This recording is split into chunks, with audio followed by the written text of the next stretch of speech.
I think Kaido and by extension Yamato are descendants of OARS, meaning the OARS that Moria is talking about on Thriller Bark, but not necessarily the zombie that is possessed by Luffy's shadow.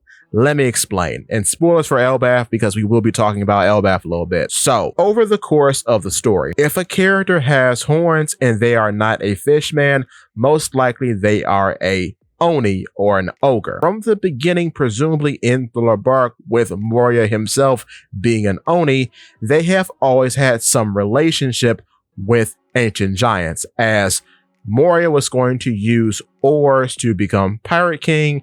Then later on down the line, you have Kaido, whom employs other Onis like OT, Page One, and Who's Who, but he also has a gaggle of ancient giants in his ranks called the Numbers, whom are all artificial or modified in some way because they come from Vegapunk. But that's what's so interesting about all of these guys, because what we see from Onis throughout the manga is that a lot of them are very talented. For example, OT and Page One fight through the meritocracy of the Beast Pirates and become members of Kaido's main cabinet.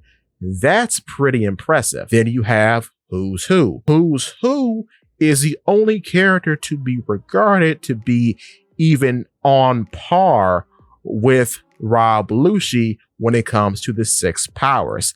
That's impressive, but Who's Who most likely is an Oni because he has horns.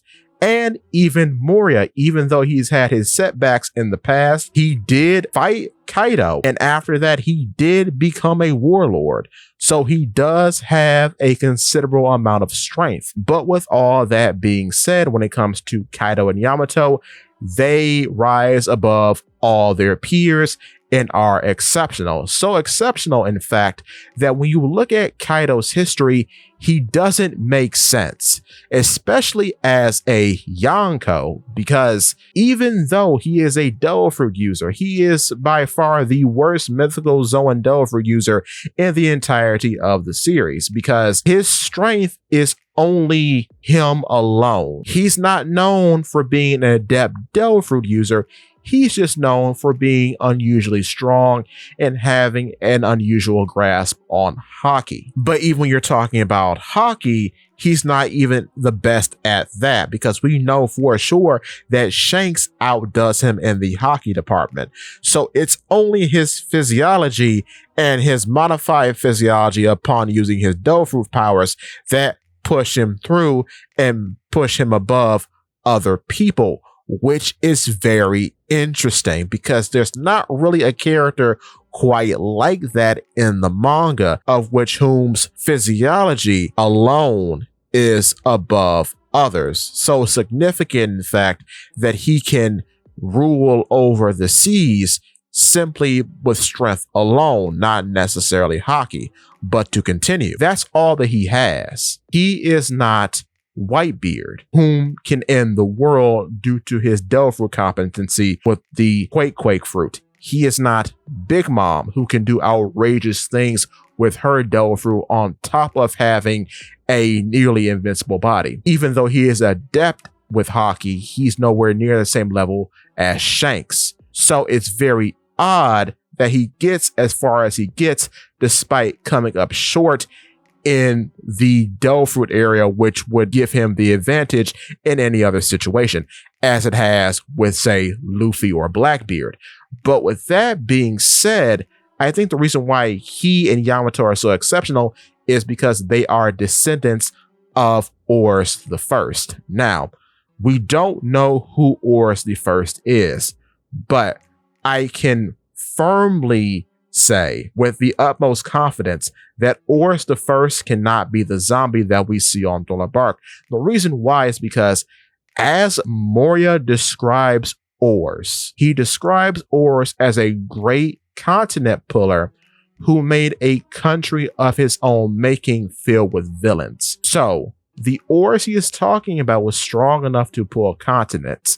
The OARS that we see during the events of Thriller Bark even though he is possessed with a post in its lobby shadow of Luffy, and he's as big as he is and moves as fast as he does not do any damage to Thriller Bark. The only one who does very impressive damage to Thriller Bark is Moria himself, hopped up on shadows. But another reason why we know this can't be the OARS that he is referring to is because of Ryuma. Ryuma, despite being a well-preserved corpse, still has a considerable amount of strength, so much so that despite having a shadow with abilities presumably opposite to his own in life in terms of swordsmanship, he can still outperform the original swordsman, which is Brook.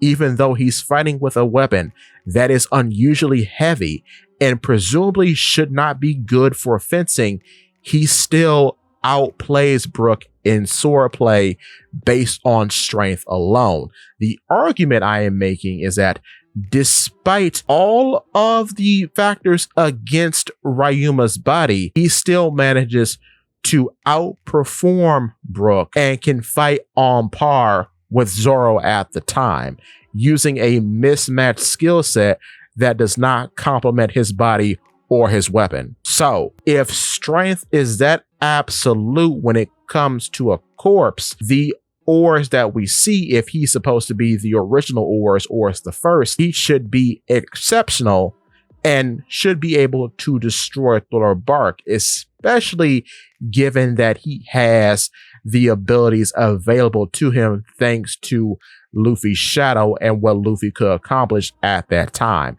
So it doesn't really make sense that the OARS that we see, even with Moria's help, is as weak as he is. Therefore, I think the OARS that Moria is talking about, the great villain, the continent puller, is not the OARS that we see, but his ancestor, whom is OARS the first. I do think the OARS that we see on Thriller Bark most likely is OARS the second and could be the closest canonical relative to Little OARS Jr., whom by looking at his Jolly Roger is most likely OARS the third. So with all that being said, based on how genetics work in One Piece, even if OARS the second, OARS the third are the closest relatives to OARS the first, that doesn't necessarily mean they inherited his strength. Because we see in One Piece, father and son are not always equally yoked. When you look at Roger and Ace are two different characters when it comes to strength. If you look at Rox D. Zebek and Marshall D. Teach, Blackbeard, is not Zebek. Zebek is leaps and bounds beyond Blackbeard. And the opposite is true as well. Doflamingo is not homing. Don Quixote homing is a regular man. Don Quixote Doflamingo is a demon in all categories. So strength is very willy-nilly in One Piece. That's why I can believe while OARS the second, presumably meaning the zombie OARS, and OARS the third, meaning Little OARS Jr., are quite weak, whereas their ancestor OARS the first was a monster and a figure of legend, that doesn't necessarily mean that they inherited his strength. It could have skipped several generations and landed in the lap of Kaido and then Yamato. That's why I think they are leaps and bounds above their peers when it comes to talking about Onis, because they are related to the original OARS, the OARS that Moria is talking about. And I think we're going to get more context about how Onis are related to ancient giants in the future, presumably if Yamato and Loki join the crew, because Loki is an ancient giant and a very special ancient giant in his own right. So when we learn more about him, that could have a trickle-down effect and reveal that Kaido and Yamato are the descendants of the original OARS, which is why they are so exceptionally strong as opposed to other Onis in the manga. But with that being said, if you're liking the video so far, hit the like button, followed by the subscribe button if you want to see more from me, and don't forget to click that bell so you never miss a video. In addition, if you could, please hit the hype button because it really does help. But with that being said, Give me your thoughts and tell your friends about Polypede Rexy.